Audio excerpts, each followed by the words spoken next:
On Sunday afternoon, April 8th, Duggan became engaged in a confrontation at the Texas House with a card dealer named William Gordon and Bailey Youngson, who cited Gordon.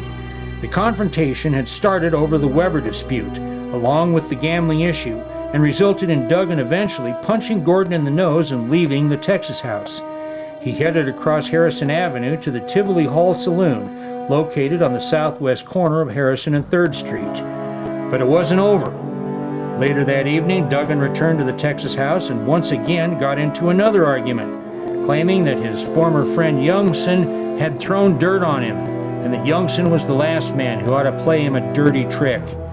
At the same time, Duggan made what appeared to be a move towards his gun. Youngson told him to put it down, and Duggan replied, "You have your gun there, now turn yourself loose." More words were exchanged, and Duggan was heard to say something to the effect that he did not want to be killed or murdered by any of them, but if they would go somewhere else, he would give them a chance. And with that, he left the Texas House again and walked across the street once more to the Tivoli Saloon. Youngson, a short while later, then went over to the Tivoli himself and invited Mart to come back over to the Texas House and he would fix things up. The two left for the Texas House, with Duggan following a short distance behind. But Duggan must have sensed something was up and made dire threats to Youngson along the way that if this was a setup, he would be sorely sorry. Duggan and Youngson crossed the street and walked to the front of the Texas House.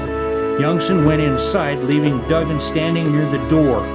It was roughly 4:30 a.m.